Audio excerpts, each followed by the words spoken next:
Bueno, hermanos, pues me tocó la parte más difícil. No por el tema, sino porque la digestión está empezando a cobrar factura, ¿verdad? Y empieza los ojos así como que… Bueno, hermanos, ¿qué le parece si nos cuidamos unos a los otros, ¿verdad? Cuando vea que su compañero está, dele un pellizco santo, ¿verdad? Santo, no con maldad. Se crea, hermano, no, yo entiendo, ¿verdad? Acabamos de comer y a lo mejor se hace un poquito más pesado, pero vamos a tratar de que fluya con rapidez, ¿verdad? Ya estamos en nuestra última sesión, así es que vamos a aguantar un ratito más, ¿sí? Ya cuando se termine ya podemos ir a descansar y todo eso. Última sesión, hermano, haz un compromiso. Hay ciertas cosas, hermanos, que pueden sonar en cierto punto un poco repetitivas, porque al mismo tiempo que luchamos, o la persona que ha tenido problemas con la pornografía tiene que luchar para vencer. No se trata, hermanos, no puede una persona decir, ya vencí, tengo 2 meses que no miro nada de pornografía, ya. No, hermano, esto es una lucha de por vida, ¿sí? De por vida. No puede uno decir, ya la libré, ya puedo bajar la guardia. No. El protegerse, el cuidarse, el tomar medidas siempre será necesario, siempre. Así es que por eso ciertas medidas van a sonar un tanto repetitivas, porque no se necesita nada más en el momento de luchar y quitar ese vicio, sino también para protegernos en el futuro de que no volvamos a caer en este tipo de problemas. Por eso es necesario hacer un compromiso. Y un compromiso, hermanos, es algo serio.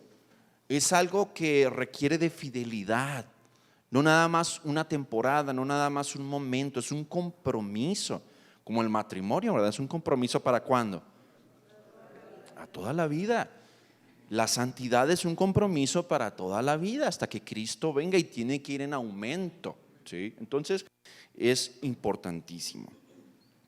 En esta sesión, hermanos, vamos a ver 2 cosas, hermanos, importantes: cómo mantenerme libre de la pornografía y cómo protegernos, ¿sí? Voy a tratar en esta primera parte de cómo mantenerme libre, de pasar un poquito más rápido, porque ya son cosas que hemos mencionado, y quiero detenerme más en la segunda parte, que es protegiendo a nuestros hijos, protegiendo nuestro hogar, ¿sí? Bueno, ¿cómo mantenerme libre? Confiesa tu pecado a Dios. Ya no lo dijeron, ¿verdad? Pero, hermanos, quiero hacer hincapié en ciertos detalles. No solamente se trata de confesar a Dios el pecado de la pornografía. Es importante que yo constantemente esté confesando a Dios mis pecados, cualquier pecado. Es importantísimo, hermano, porque en la medida que nosotros no confesamos nuestros pecados a Dios, nuestra relación con nuestro Dios se enfría. Y cuando se enfría, nos volvemos presa fácil del enemigo.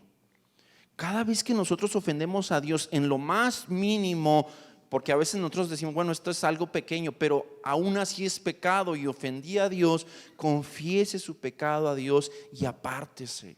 No deje que pase tiempo, porque a veces, pues es que nos sentimos mal, hermano, y es normal. El Salmo 32, 3 al 5, lo mencionábamos ya anteriormente. Ahí es una fotografía, una radiografía del corazón del salmista, que dice o muestra cómo se sentía su corazón por haber ofendido a Dios. Y eso, hermano, eso es algo muy hermoso, en el sentido que nos permite darnos cuenta que nuestro corazón realmente ha sido regenerado. Si el pecado no nos duele, cuidado. Si el pecado no saca lágrimas de nuestros ojos, cuidado. Quiere decir que a lo mejor todavía nos deleitamos en el pecado. Y un corazón regenerado podrá pecar, y a veces feo, pero no puede permanecer a gusto en esa condición. Dice el salmista, mientras callé, envejeciéronse mis huesos. ¿En qué? ¿En celebrar? No, en mi gemir todo el día, porque de día y de noche se agravó sobre mí tu mano. ¿Hasta qué? Hasta que confesó su pecado a Dios y encontró perdón y misericordia. ¿Ha pecado con el Señor, hermano? No deje que al día de mañana inmediatamente corra a Cristo. Hay gente que peca y se aleja de Dios. No, cuando peque, aléjese del pecado, no de Dios. Y corra a Cristo. Ahí encontramos, vuelva a la cruz de Cristo, ahí encontramos perdón. Porque usted deja que pase el tiempo y su relación en comunión con Dios se empieza a enfriar. Y es más presa fácil del enemigo para más y más tentaciones. Confesemos constantemente nuestro pecado a Dios. Limpie su mente con la palabra de Dios. Romanos 12:2, ¿verdad? Renovar nuestra mente. Sí, es muy importante. Hay dos cosas aquí muy importantes. Es importantísimo lo que mencionaba nuestro hermano de memorizar y meditar la palabra de Dios. ¿No sabe usted qué bendiciones para nuestra vida espiritual y para vencer el pecado y la tentación cuando usted memoriza la palabra de Dios? En lo personal le puedo decir, es algo que yo no practicaba, hermanos. Pero cuando una persona me tomó para discipularme, y ahí va todo eso, rendición de cuentas y todo, porque me pregunta cada mes cómo vas. Sí, porque a veces decimos, hermano, hay que rendir cuentas, pero cuando viene la persona y nos dice, hey, ¿cómo vas? ¿Qué te importa? Ajá. Tú ocúpate de tu vida y yo de la... No, hermano, rendir cuentas se trata de estar abierto a que se nos pregunte. ¿Sí? Y entonces esta persona a mí me dice, a ver, ¿cómo vas con tus versículos? ¿Sí? Son versículos que vamos seleccionando a través de cómo vamos leyendo la palabra de Dios y que son útiles para cosas específicas, ¿sí? Que nos ayudan a recordar verdades para en el momento de la tentación, de la lucha, de la dificultad, fortalezcan nuestro espíritu. Es una enorme bendición, hermano. El Espíritu Santo nos ayuda. Hay momentos en los que estamos siendo tentados y Él trae esos versículos a nuestra mente. Pero ojo, el Espíritu Santo no va a traer algo que no hemos metido, ¿sí? Usted tiene que meter en la cajita del corazón para que el Espíritu Santo saque de ahí. Él no va a sacar algo que yo nunca he metido. Primero yo tengo que leer. Ahora no nada más es grabar, hay que meditar en ellos, ¿sí? Una información guardada nomás por guardar, pues no. Hay que meditar en ellos. ¿Qué significa? ¿Qué me dice? ¿Qué me enseña el Señor? Usted puede andar en su trabajo haciendo cosas y hay momentos en los que puede meditar en la palabra de Dios. Está en la fila ahí de las tortillas, de lo que sea. Piensa en la palabra de Dios. No deje espacios vacíos a su mente para andar vagando en cosas innecesarias. No. Está un momento libre su mente, ocúpelo de la palabra de Dios. Medite en su palabra. En la mañana leí esto, ¿qué significará? Y empiece a meditar. Eso fortalece grandemente su vida. Pero a eso, hermano, quiero agregar esto. La palabra de Dios, hermano, no es una enciclopedia. A veces vemos la palabra de Dios como una enciclopedia. Tengo un problema, ¿dónde está? Aquí está. No, hermano, la palabra de Dios es la revelación de Dios completa y la necesitamos completa.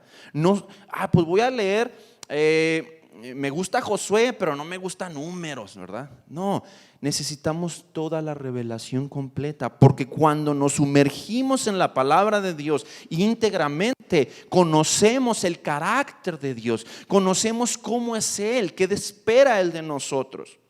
No vaya a la palabra de Dios como una enciclopedia para nomás momentos difíciles y dónde está ese versículo. No, vaya todo, contemple todo el paisaje hermoso de quién es Dios. Y eso aumentará la pasión que decía nuestra hermana ahorita, ese amor a Dios, esa satisfacción en la persona de Cristo, de modo que lo demás empieza a perder valor ante sus ojos, como decía Pablo en Filipenses.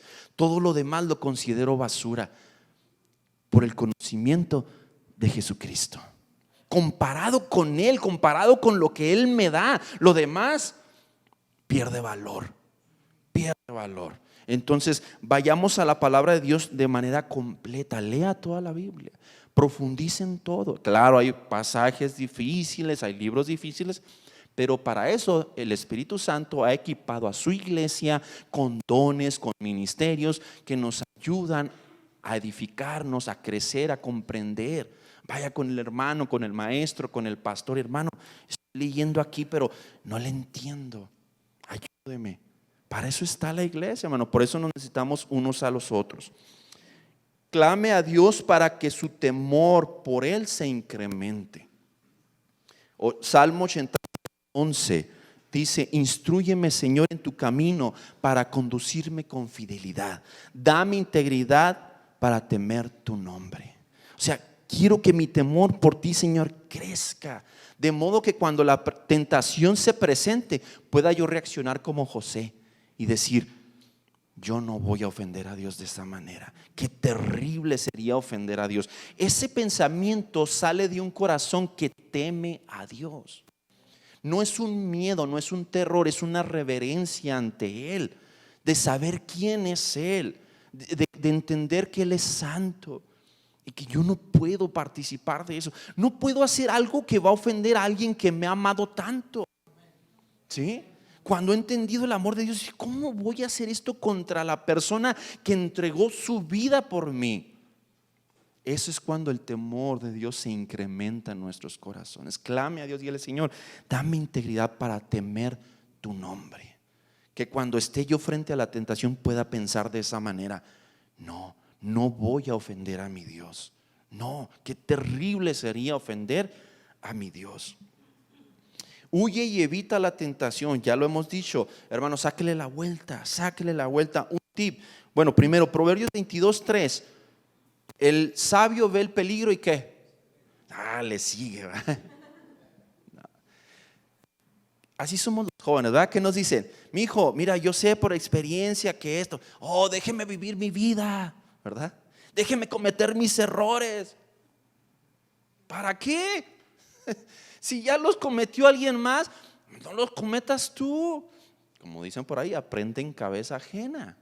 ¿Por qué? No, hermano, es que yo quiero equivocarme también. A veces así somos de necios los jóvenes, ¿verdad? Imagínese que va alguien caminando y le dice: oye, no sigas caminando por ahí, porque yo pasé allá y me caí en una zanja enorme, mira cómo ando todo raspado. Imagínese usted y yo diciendo: ¿y qué? Yo también me quiero caer, yo también me quiero raspar igual que tú. No, ¿para qué? Mejor le doy la vuelta. Huyamos, evite el peligro. Si ya sabe que ahí va a haber cosas que dañan, que despiertan la lujuria, evítelas, evítelas. Cuando anda por la calle hay veces que vemos cosas sin buscarlas, vaya. Lamentablemente, hermano, así está nuestro mundo. No hay decencia en el vestir, en todo eso, y eso no ayuda, ¿sí? Pero eso no justifica tampoco la lujuria en mí. A veces vemos cosas involuntariamente, pero la segunda ya no es involuntaria, ¿sí? A lo mejor no somos responsables de la primera mirada, pero sí de la segunda, porque esa ya hubo una decisión. Pasó allá. Esa ya es con intención, ¿verdad? La primera no, fue imprevisto, pero la segunda ya hay una decisión de continuar viendo. Cuide su segunda mirada. Llenémonos del Espíritu Santo, Efesios 5:18. Llenes, hermano, no nada más de la palabra, de cantos, de todo lo que es espiritual, hermano. Llene. Hay algo bien importante, hermanos. Mire, aquí hay unos libros que yo quiero comentar porque pueden ser de ayuda también. Hay un autor que para mí es uno de mis favoritos, que se llama Jerry Bridges. Uno de sus libros clásicos se llama En pos de la santidad. Se lo recomiendo ampliamente, pero tiene varios libros en este tema. Hay uno que se llama Disciplina de la Gracia. La portada está viejita, hermanos, pero mi hijo le hizo ahí un upgrade, ahí, unas rayitas, ¿verdad?, para mejorar el diseño, ¿verdad? Pero se lo recomiendo, hermano. ¿Por qué? Porque él habla de ese, ¿cómo poder decirlo? De esa, la forma en la que contribuye tanto la gracia de Dios, pero también la responsabilidad de ser disciplinado. ¿Sí? Porque a veces nos vamos a extremos, ¿verdad? De decir, con mi esfuerzo yo voy a... No. O decir, no, pues no hago nada, la gracia de Dios. No. Sí, la gracia de Dios obra en nosotros, pero tenemos que disciplinarnos. Las dos cosas van de la mano. Y aquí el autor menciona algo que me gusta mucho, a mí me ha ayudado mucho. No solamente tenemos que deshacernos y quitarnos lo que es malo, sino llenarnos de lo que es bueno. Allí hay algo muy importante. Jesús mencionó una vez, dice, de aquel hombre que le fue expulsado el demonio, ¿sí se acuerda? Y lo ilustra como una casa, donde después aquel demonio va y regresa y ve que está limpia y vacía, y va por otros que son peores que él, lo vuelven a meter a la casa. ¿Qué quiere decir esto, hermanos? A veces nosotros sacamos ciertas cosas que son malas, pero dejamos el espacio vacío, y tarde que temprano se va a llenar otra vez de otras cosas. Necesitamos llenarlo. Él en el libro le llama en inglés put on. Es una frase que significa quítate pero ponte. O sea, hay que quitar lo viejo, la vestimenta vieja de los viejos hábitos, pero vestirnos de los nuevos hábitos espirituales. No solamente hay que quitar, hay que poner, hay que llenarme. Ya saqué, ya quité ese serie, ese programa que no me hace bien, pero pasa a las 7. Y ahí estoy a las 7, híjole, no, pues ya no la voy a ver. Y se sienta en el sillón. ¿Qué cree que va a empezar a pasar? Ahí va a estar. Ay, ya, poquito más, hombre, poquito más. No, hermano, no deje vacío. Ok, a las 7 veía esa serie. Ocúpese de algo que le beneficie espiritualmente. A las 7 voy a leer. A las 7 voy a hacer esto. Voy a hablar con mis hermanos. Voy a hacer una visita. Voy a servir en la iglesia. De modo que se quite esa tentación de regresar a aquellos hábitos que estaba teniendo anteriormente. Quitemos lo viejo, ponga lo nuevo, no lo deje vacío, ¿sí? Busquemos la comunión con los hermanos en Cristo. Dice Hebreos 10, 24 y 25, que nos sigamos animando y que no dejemos de congregarnos, hermano. Ahí están las citas por si las quiere apuntar, para ya no leerlas ahorita. Pero no, congregarse, hermano, no nomás es el hecho de hacer acto de presencia. Congregarse es tener esa comunión espiritual que me va a ayudar a animarme, a fortalecerme espiritualmente. Si yo nada más hago acto de presencia, no estoy cumpliendo. Pues ya, hermano, ya me congregué. No, necesito compartir con mis hermanos mis necesidades en oración, en lo que estoy aprendiendo en las escrituras para fortalecer mi vida espiritual. Pero de repente habemos hermanos que llegamos tarde y somos los primeros que nos vamos, ¿verdad? Y es que no me gusta platicar con los hermanos. Pues no te estás congregando. Es cierto, estás en el momento de la alabanza, de la oración, pero necesitamos de los unos de los otros, de animarnos, de fortalecernos, de provocarnos al amor y a las buenas obras, a lo que es puro y bueno y santo. Y compartamos, hermano, no nomás del fútbol, no nomás del clima, compartamos de lo espiritual, ¿verdad? De cómo estamos caminando en el Señor, ¿verdad? Decía nuestro hermano, rinde cuentas a un creyente maduro, ¿verdad? Obviamente, Proverbios 27, 17 dice que la espada o el hierro se afila con otra espada, y así dice el hombre en su trato con el hombre. O sea, cuando nos ayudamos el uno al otro, rendimos cuentas, se fortalece nuestra vida espiritual. Comparta con un creyente maduro, pero recuerde, usted tiene que hacer un compromiso y decirle, hermano, yo necesito que me ayude para rendir cuentas. Pero ese hermano le va a hacer preguntas incómodas, pero son necesarias, hermano. Necesarias para juntos luchar contra todas esas tentaciones que vienen a nuestra vida. Hermano, está leyendo su palabra, la Biblia, todos los días. Híjole, hermano, pues mire esto, lo otro. Estoy batallando, ¿cómo le hago? Mire, haga esto, otro. Yo hice esto y me ayudó mucho, ¿sí? Hermano, ¿estás viendo cosas? ¿Cómo vas con eso? Híjole, hermano, pues la verdad, necesitamos eso, hermano. Lo necesitamos. Solos no vamos a poder, ¿sí? Ahora sí, hermanos, protejamos nuestro hogar. Dividí en dos diapositivas ciertas cosas que podemos hacer para proteger nuestro hogar. En la primera le voy a compartir cosas que son un poco más físicas o externas, que son importantes. Y en la siguiente, cosas espirituales, ¿sí? Bueno, en la primera, un hogar libre de pornografía. Ahorita nuestro hermano leía al principio Salmo 101 del 1 al 4, ¿verdad? Donde dice: voy a cuidar la manera en la que me conduzco en mi hogar, en mi familia, y no voy a ver nada que es desagradable, que donde hay iniquidad. Todo es un compromiso que el salmista hace de conducirse en integridad, en santidad, en su hogar también. Es importante, hermanos, que tengamos la determinación de cuidar de nuestro hogar. Hágase esa determinación.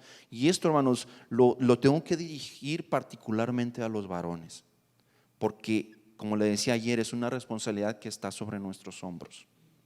Joven, soltero, entiende cuáles serán tus responsabilidades cuando te cases. El matrimonio es algo serio. Tener una familia es algo serio. No es tener mascotas para pasearlas más. Es tener hijos de los que vamos a dar cuentas delante de Dios. Esto es algo serio, ¿sí? Es hermoso, pero es serio. Ser hombre no es nada más manejar un carro y tener un trabajo.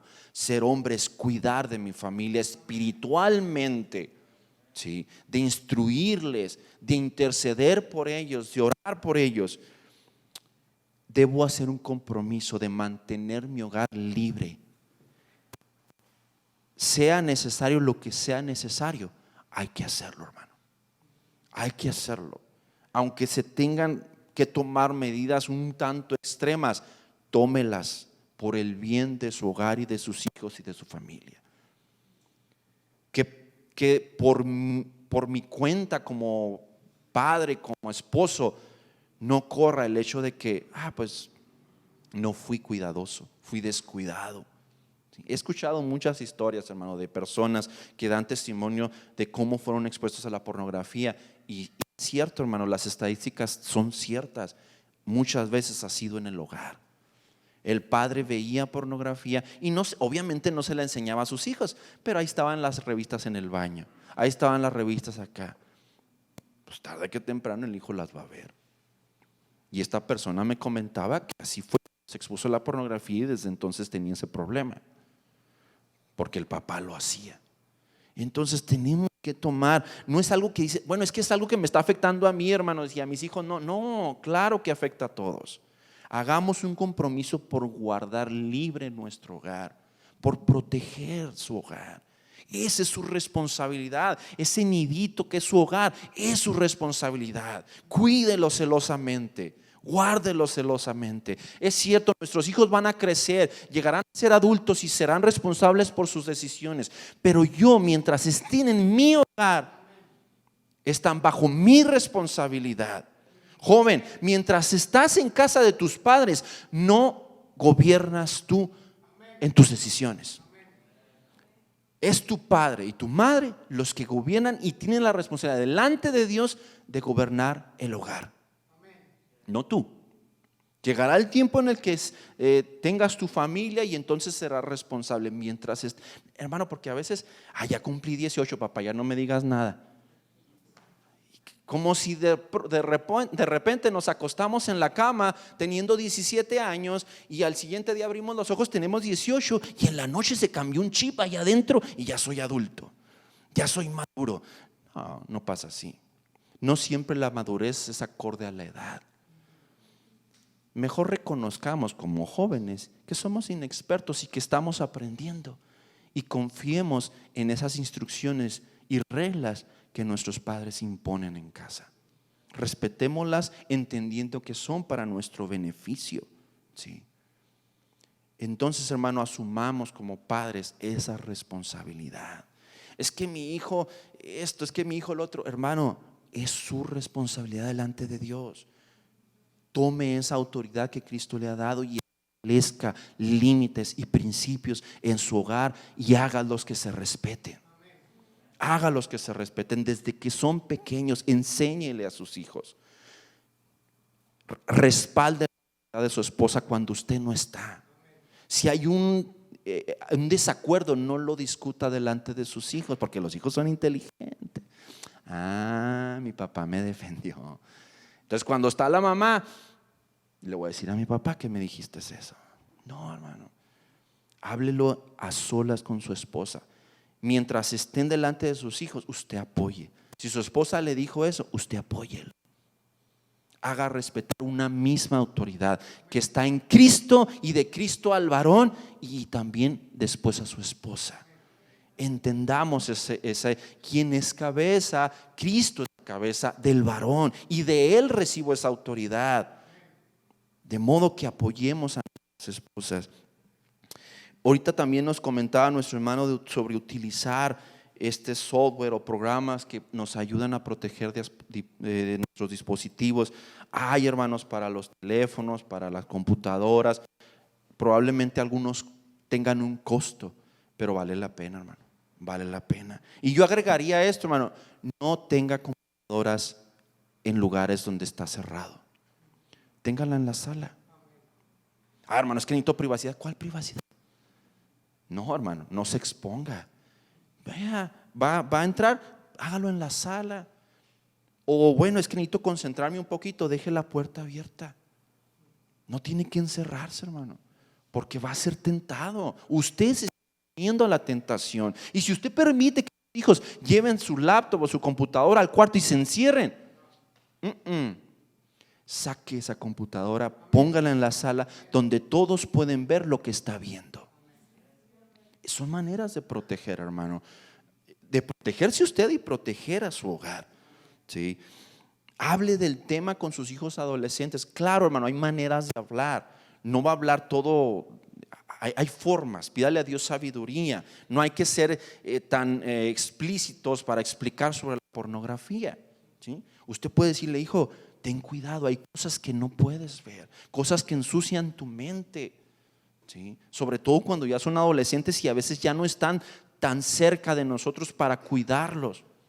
Hable con ellos, adviértales del peligro. Esto que hemos compartido aquí, hermano, les sirve para que el hijo pueda entender lo peligroso que es. Hable con él, platique con su hijo sobre estos temas y muestre lo peligroso y el engaño que hay detrás de eso. Establezca límites en el uso de dispositivos e internet. Ponga límites, hermano. Ok, lo necesitas para tu tarea, adelante. Pero hay un cierto tiempo. ¿Ya acabaste tu tarea? ¿Qué estás haciendo? Ok, ya es mucho tiempo. Aquí hay un límite. Aquí hay un tiempo. Establezca límites. Está en su hogar y es su responsabilidad, ¿sí? No es el hijo quien va a mandar y establecer qué límites. Es usted como padre quien va a establecer esos límites en mutuo acuerdo con su cónyuge. Usted debe tener el control sobre el uso de la tecnología. Y esto, hermano, a veces, mire, a veces requiere, hermano, de que nosotros aprendamos un poquito más de esto. Porque a veces, es que yo no le sé esas cosas. Pero el hijo, mi hermano, le sabe así y nos pueden engañar fácilmente. Aprendamos lo necesario, ¿sí? No deje que ellos manejen contraseñas y eso al internet y todo eso. Eso contrólelo usted, para que no le engañen haciéndole pensar ciertas cosas cuando realmente están haciendo otras. Aprendamos un poco de eso. Establezca límites de lo que se ve por la televisión, hermano. Esto se ve, esto no se ve. Así, tajante, claro. Como decía el hermano, si no se lo puede recomendar a su pastor, entonces que está bien. Ayer le decía, si usted le va a decir a su hijo: vete para allá porque tú no puedes ver eso, ¿y usted qué? Tampoco, ¿sí? Si no es sano para sus hijos, si le va a destruir su mente, su pensamiento, pues quiere decir que también a mí. Entonces tengamos límites claros de lo que se ve por televisión. Aún así, hermanos, con todas estas medidas, y podemos encontrar más que son externas, los accidentes pueden pasar. A pesar de todo eso, puede llegar a pasar en la escuela, etcétera. Por eso, hermanos, basemos a lo espiritual.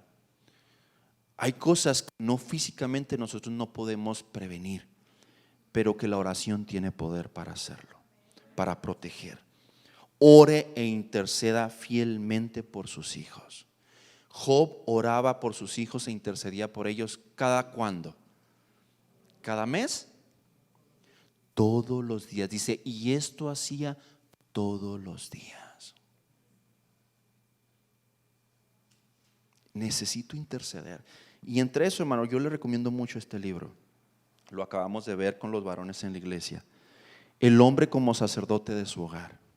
Se lo recomiendo ampliamente. Está sencillo, hermano, son 10 lecciones nada más. Pero ahí habla, hermanos, de la responsabilidad que tenemos en nuestro hogar. Y una de ellas es interceder por nuestra esposa y por nuestros hijos todos los días. Dígale, Señor, guárdalos. Ya van a la escuela, van para allá. Cuídalos, Señor, cuídalos. Yo soy testigo de eso, hermano. Mis padres oraban por mí antes de irnos a la escuela. Y cuando yo andaba medio rebeldón, hermano, porque también tuve mi etapa así,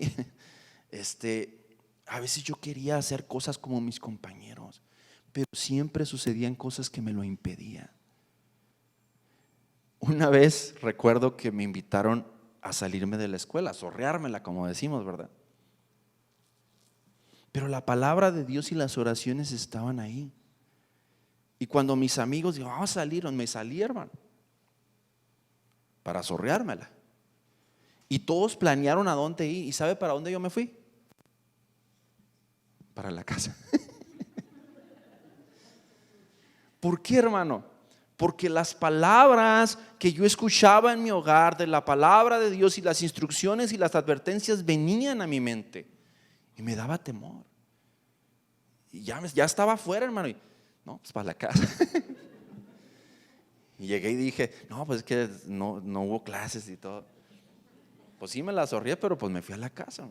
Entonces eso es importante, hermano, el estar orando por ellos, intercediendo. Hay cosas que usted no va a poder controlar cuando ya ellos ya están en una edad donde están en la escuela, en la secundaria, en la preparatoria. Pero ore, intercede diariamente con fidelidad por ellos. Enseña a sus hijos y esposa las disciplinas espirituales. No nomás usted, a ellos también, a que tengan un devocional. Ellos, hermano, es que todavía no son salvos y no les llama la atención. Mira, hermano, entre más nuestros hijos se expongan al evangelio, mejor. Es cierto que solamente Dios puede transformar sus corazones, pero inúndelos de la palabra de Dios. Le decía Pablo a Timoteo, dice, desde niño has sabido las sagradas escrituras, las cuales te pueden hacer sabio para la salvación en Cristo Jesús. Inúndelo, llénelo, enséñele, no nomás dígale, hey, lee la Biblia, no, enséñelo, tome tiempo con él de enseñar cómo tener una meditación en la palabra de Dios. Usted debe guiar a su familia en devocionales familiares. Hermano, todo esto protege espiritualmente a nuestros hijos. No le diga, ay, pues tú, esposa, tú hazlo, no, porque ando muy ocupado. No, tome usted el tiempo. Tome el tiempo para juntar a sus hijos en la mesa, en el sillón y tener un pequeño devocional, hermano. Sencillo, donde lean un pasaje, hagan una oración y a lo mejor canten un canto. No sabe la diferencia que hace en la vida de nuestros hijos. Está sembrando usted la palabra de Dios en sus corazones y en su tiempo, por la fe, esa semilla va a dar su fruto. Va a dar su fruto. Enseña a su familia la importancia y necesidad de congregarse. No deje a sus hijos, hermano. Pues yo voy a la iglesia, mi hijo, pero es que mi hijo no quiere venir. Pues ¿cuánto tiene, hermano? Pues 10 años. Creo que no quiere. No, hermano, yo sé que empieza la edad donde ya no quieren venir y que a veces esto, lo otro. Enséñale, hermano, la importancia y póngale el ejemplo. Porque si ellos ven en nosotros inconstancia, ven que no le damos seriedad, que por cualquier cosa dejamos de asistir, pues ellos también lo van a hacer. También lo van a hacer. Cuando nosotros entendemos la importancia y asistimos con regularidad, nuestros hijos empiezan a entender que es importante, ¿sí? Porque no se cancela fácilmente. Mis padres no dejan de ir a la iglesia por cualquier cosa, significa que eso es importante. En ellos crece eso Y eso es importante, hermano. Involúcrelo a servir a Dios en cosas, aunque sean sencillas, involúcrelo. Enséñelo a servir a Dios. ¿A qué edad llevaron a Samuel al templo? Pues yo pienso que 10 años, 8 años aproximadamente, a servir en el templo. Desde pequeños enséñalos a servir a Dios. Es muy importante que ellos se separen de toda esa influencia negativa del mundo. Porque si desde pequeños están inundados de todo eso, hermano, imagínense a medida que crecen. Oren juntos de manera regular. Una cosa es interceder por ellos y otra cosa es orar con ellos. Es otra cosa. Oren con ellos, que ellos escuchen su oración. Enséñeles a orar. Enséñeles la importancia de buscar a Dios y del peligro que ellos enfrentan y por qué necesitan acudir a Dios, protegerse en el Señor. Último, usted es el instructor de las Escrituras en su hogar. No le deje eso, hermano, a los demás, a la iglesia, a la maestra de las clases. No, hermano. Claro, eso es una bendición, contribuye, pero no huyamos de nuestra responsabilidad. Cuando yo leo las Escrituras, hermano, no encuentro un solo pasaje donde Dios haga responsable a alguien más aparte de los padres por la vida de los hijos. Cuando estemos en la presencia de Dios, usted no le va a poder decir: ah, Señor, pues es que la hermanita que daba clases no le echaba ganas, Señor. Dios le va a decir: ven tú para acá. ¿Quién es el papá? Pues yo. ¿Y luego? Yo soy responsable. Dice Deuteronomio: vas a enseñarle y repetirle estas cosas cuando te acuestes, cuando te levantes, cuando vayas en el camino. Todo momento es una buena oportunidad para compartir el evangelio con mis hijos. Aproveche todas las oportunidades, instrúyalos en la palabra de Dios.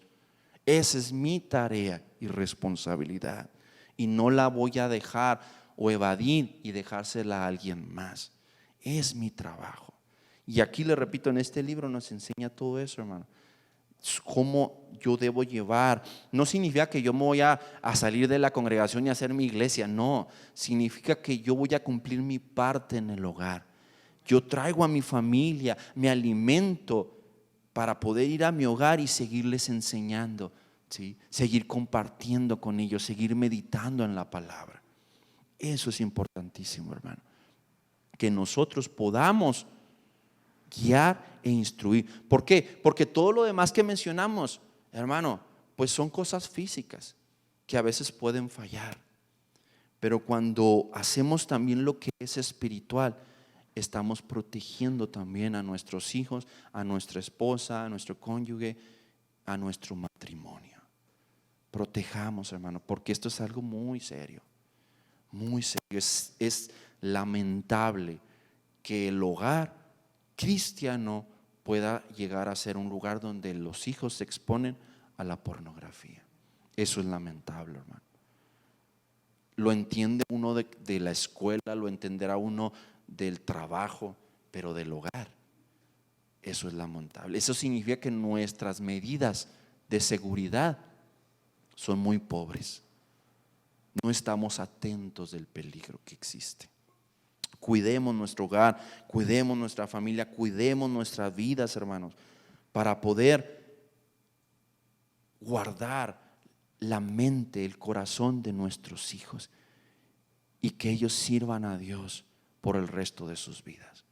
Qué hermoso será poder llegar a la presencia del Señor y encontrar allá a nuestros hijos, pero no solamente encontrarlos ahí, sino saber que dedicaron sus vidas para la gloria de Dios, que corrimos bien la carrera, que nos guardamos en integridad, que fuimos irreprensibles, no perfectos, pero sí irreprensibles, que guardamos la santidad.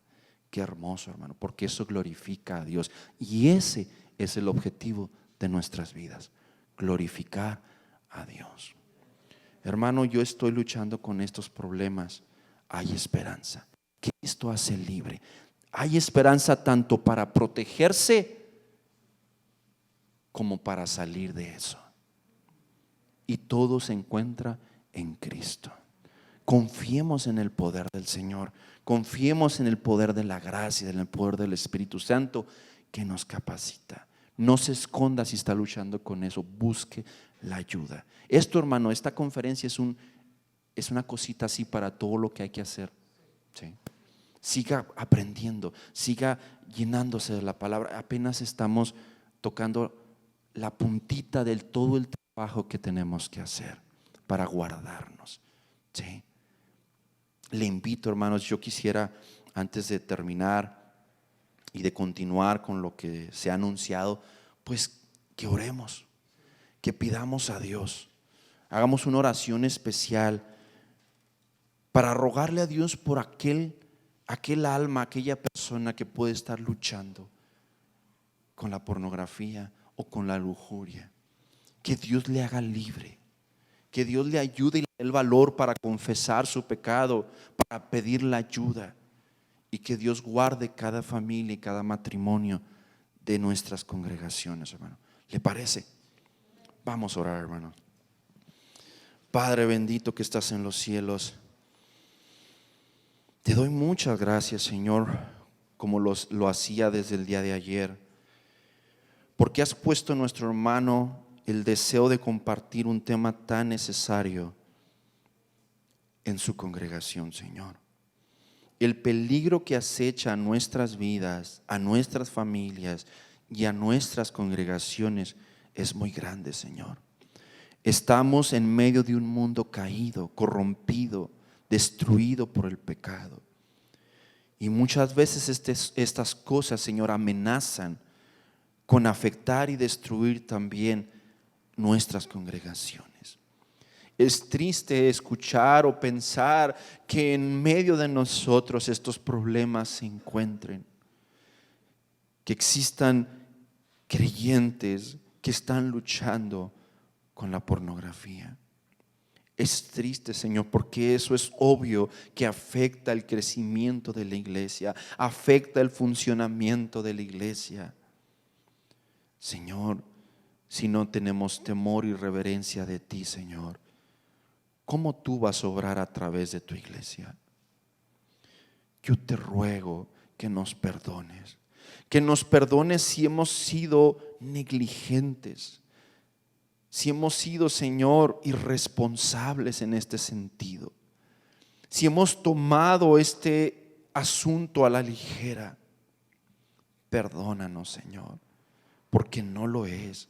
No es un asunto simple, es algo grave, es algo que debe alarmarnos, debe despertarnos si hemos sido negligentes o cómodos, Señor. Es algo que nos debe llevar a trabajar. Perdónanos, Señor.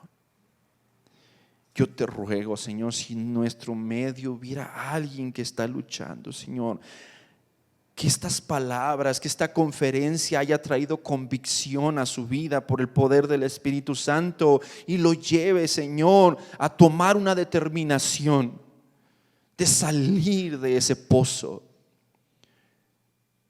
de frenar este ciclo, de confiar en el poder de Dios para ser libre. Que no se conforme, que no se dé por vencido, sino que busque la ayuda necesaria, primeramente en ti, Señor, pero también en la iglesia, en los hermanos en Cristo. Dales esa convicción, redarguye nuestros corazones, Señor. Si hemos sido indiferentes a tu palabra, redarguye nuestros corazones, Señor. De modo que nos levantemos, que no nos quedemos tirados en esa condición. Es cierto, a veces por culpa del pecado caemos, Señor, en nuestro caminar, pero debemos levantarnos porque no somos ya esclavos, ya fuimos hechos libres por el poder y el sacrificio de Jesucristo, ya somos libres. Y decía el apóstol: no nos comportemos pues como si todavía fuéramos esclavos. Ya somos libres. Vivamos en esa libertad. Ayuda a cualquier persona, joven, adulto, hermano, que pudiera estar luchando. Yo te ruego, Señor, que le des esa convicción firme, Señor, para buscar esa ayuda, para tomarse de tu mano y salir y abandonar este estilo de vida, y que pueda experimentar la hermosa libertad de la gracia. Pero, Señor, por último también te ruego por la protección de tu iglesia, de nuestros hogares, Señor. Que ninguno de nosotros piense neciamente: a mí no me va a pasar, yo estoy bien. No, Señor. Tu palabra dice: si alguno está firme, mire que no caiga. Que yo no me confíe en mis fuerzas o en mi capacidad y discernimiento, sino que pongamos nuestros ojos alertas, que estemos velando primordialmente como varones, Señor, que estemos velando por nuestros hogares y por nuestra iglesia. Que seamos diligentes, que tomemos en serio nuestro rol como varones en el hogar, para cuidar de nuestros hijos, para cuidar de nuestro matrimonio, de la intimidad con nuestra esposa, de cuidar el bienestar espiritual de nuestro hogar y contribuir de esa manera a que nuestras congregaciones sean congregaciones sanas, libres, fervorosas, Señor, que te sirven con intensidad, y no que están frenados por la culpa y la vergüenza que traen el pecado. Ayúdanos, protege a nuestros hijos, Señor. Protege a nuestros niños. Protégelos de toda esta basura, de este veneno del pecado. Protégelos, mi Dios. Guarda sus ojos, pero ayúdanos a contribuir en ellos, Señor. A no ser, Señor, irresponsables, sino que cuidemos los ojos y la mente de nuestros pequeños, Señor. Que les enseñemos tu palabra. Ayúdanos, Dios. Cuida a nuestros jóvenes, Dios, que van a la escuela y que a lo mejor algunos ya trabajan y que se exponen a muchas cosas que existen en este mundo caído. Cuídalos, mi Dios. Cuida su mente. Que la palabra sembrada en sus corazones tome fuerza y ellos aprendan a huir de la tentación también. Bendice esta congregación, bendice mi congregación y bendice tu iglesia a través de este país y de todo el mundo. Que cuando tú regreses, Señor, encuentres una iglesia limpia, sin mancha, irreprensible delante de Jesucristo. Gracias te doy, Señor. Te lo pido todo en el nombre de Cristo Jesús. Amén. Dios les bendiga, hermanos. Muchas gracias.